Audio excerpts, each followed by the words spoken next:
নমস্কার বন্ধুরা, আমি আগের ভিডিওতে দেখিয়েছি কিভাবে গণেশ মূর্তি বানাতে হয়, তাও সহজে সিম্পলভাবে। যারা বিগিনার্স তারা অবশ্যই ওই ভিডিওটা দেখলে কিভাবে বানিয়েছি তা বানাতে পারবেন। সহজে বানিয়ে দেখিয়েছি। আর আজকে আমি এই গণেশ মূর্তিটাকে রং করব। তা যারা আগে ভিডিওটা দেখেননি তারা অবশ্যই দেখবেন, আমি ভিডিও ডিসক্রিপশনে লিঙ্কটা দিয়ে দেবো। অবশ্যই গিয়ে দেখবেন, তাহলে আপনারা পারবেন সহজে গণেশ মূর্তি বানাতে। আমি প্রথমে সাদা রংটা লাগিয়ে নেব, যেহেতু সাদা রং লাগালে অন্য কালারের যে রঙগুলো দেও না কেন, অন্য কালারের রঙগুলো ভালোভাবে ফুটে উঠবে। তাই আগে সাদা কালারটা লাগিয়ে নেবেন। সাদা কালারটা হোয়াইটটা লাগানোর পরে যাই ধীরে ধীরে অন্য কালারগুলো লাগাবেন। তো দেখেন, আমি স্কিন কালারটাকে করব। প্রথমে হলুদ কালার নেবে একটু। সাদা কালার যদি 100% না হয়, হলুদ কালার নিতে হবে 30%। আর খয়েরি কালারটা নিয়েছি, মানে ব্রাউন কালারটা নিয়েছি এই 30%। আমাদের দুটোটা মিক্স করলে স্কিন কালারটা হয়ে যাবে। তো ভালোভাবে মিক্স করবেন। ভালোভাবে মিক্স করার পরে যাই ধীরে ধীরে শরীরে অ্যাপ্লাই করা শুরু করবেন।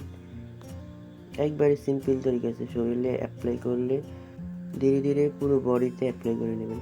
পুরো বডিতে অ্যাপ্লাই করা হয়ে গেলে একটু শুকানোর জন্য রাখবেন। তারপরে শুকিয়ে গেলে আগের যে স্কিন কালারটা করেছি এর সাথে একটু লাল কালার লাগিয়ে এই কালারটা করে নেবেন। দেখতে পাচ্ছেন ভিডিওতে যেভাবে এই কালারটা করে নেবেন। তারপরে কোন কোন জায়গায় লাগাচ্ছি দেখেন।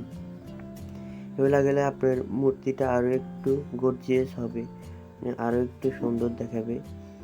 অবশ্যই কোন কোন জায়গায় লাগাচ্ছি দেখে নিন, পরে আপনি বানালে আপনিও লাগাতে পারেন। ধীরে ধীরে ভালোভাবে মনোযোগ দিয়ে কাজটি করবেন। মনোযোগ দিয়ে কাজ করলে অবশ্যই আপনারা পারবেন। ভালোভাবে অ্যাপ্লাই করে নেবেন, পুরো বডিতে ভালোভাবে অ্যাপ্লাই করে নেবেন।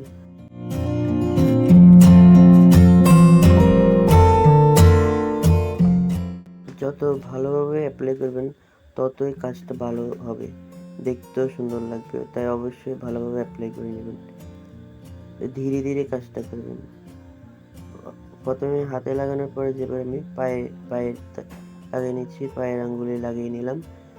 তারপরে আমি মোটকে লাগাবো, মানে পাগড়িতে লাগাবো সবুজ কালার কি পাগড়িতে সবুজ কালারটা ভালোভাবে অ্যাপ্লাই করে নেবেন, ভালোভাবে ফিনিশিংটা করে নেবেন। পাগড়িতে সবুজ কালারটা লাগিয়ে নিলাম। পাগড়ির পিছনে যে লাল কালারটা করে নেব, পিছনে যে চূড়াটা এটার মধ্যে লাল কালারটা লাগিয়ে নেব। তো সামনের যে সাদা মণির মতো এটা আছে, এটার মধ্যে লাল কালার লাগিয়ে নেব। ভালোভাবে অ্যাপ্লাই করবেন, সব কাজে একটু ভালোভাবে ফিনিশিংটা দিলে পরে দেখতেও সুন্দর লাগে। অবশ্যই ভালোভাবে ফিনিশিংটা করে নেবেন।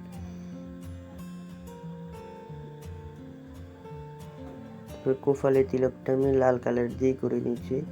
কপালের তিলকটা সবসময় দেখবেন, কপালের তিলক লাল কালার করলে সুন্দর দেখা যায়। অবশ্যই লাল কালারটাই করে নেবেন। আমি একটা ছাদ এঁকে দিয়েছি কপালে, গণেশ যেহেতু ছাদের মতো সুন্দর, অবশ্যই তাই ছাদটা আঁকিয়ে নিলাম। তো লাড্ডুর কালারটা করে নিলাম হলুদ না কমলা কালারের মধ্যে। আমি দুধের কালারটা করব হলুদ কালার।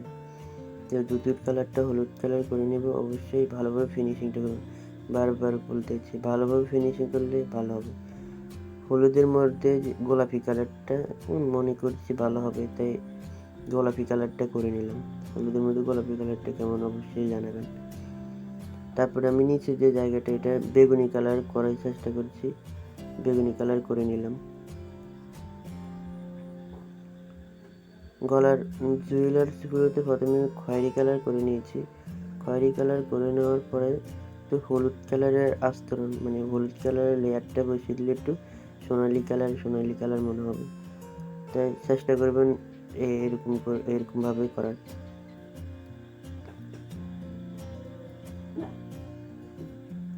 ভালোভাবে লাগানোর পরে আমি নিচের যে এটাকে একটু গোল্ডেন কালার করার চেষ্টা করতেছি। তারপর আমি খয়েরি কালারটা লাগিয়ে নিলাম। পুরোটাতে খয়েরি কালার লাগানোর পরে হলুদ কালারটা লাগিয়ে নিলাম। হলুদ কালারটা লাগিয়ে একটু একটু শুকিয়ে নেবেন, তারপর যে অন্য কালারটা অ্যাপ্লাই করবেন।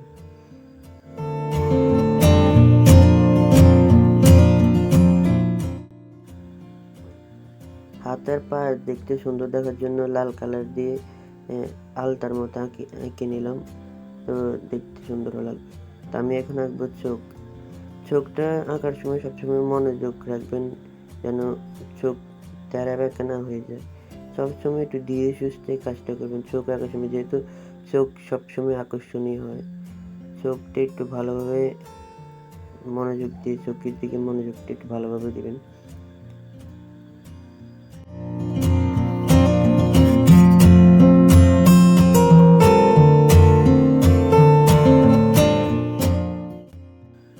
কালো কালার দিয়ে প্রথমে চোখের সাইডটা আউটলাইন করে নিলাম, ভালোভাবে একটু মনোযোগ দিয়ে কাজটা করবেন।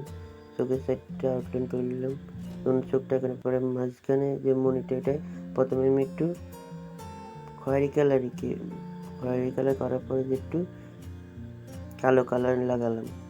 প্রথমে খয়েরি কালার লাগাইছি, তারপরে কালো কালার লাগালাম।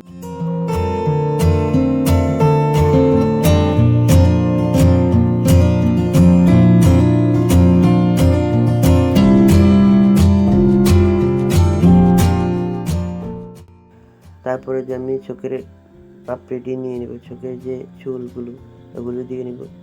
প্রথমে আমি বোমড়ি দিতে ভুলে গেছি, প্রথমে উপরের তিলকটা দিয়ে দিয়েছি সাদা কালার, তারপরে যে বোমড়িটা দিলাম। ভুল দুটি হতেই পারে, মানুষ মাত্রই ভুল, তাই প্রথমে আমি তিলক দিয়ে দিয়েছি, এখন আমি বোমড়িটা দিয়ে নিলাম।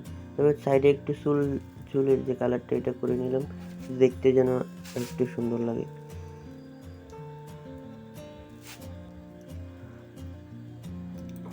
অবশেষে কাজ শেষ করলাম, ফাইনালি লুকটা এরকম আসলো। তো যদি ভিডিওটা ভালো লাগে অবশ্যই লাইক, কমেন্টে গণপতি বাপ্পা লিখে যাবেন, আর সাবস্ক্রাইব করে আমার পাশে থাকবেন। কমেন্টে গণপতি বাপ্পা অবশ্যই লিখে যাবেন। ধন্যবাদ। পরে আরেকটা ভিডিওতে দেখা হবে। ধন্যবাদ এডি আর্ট অ্যান্ড ক্রাফটের পক্ষ থেকে সবাইকে।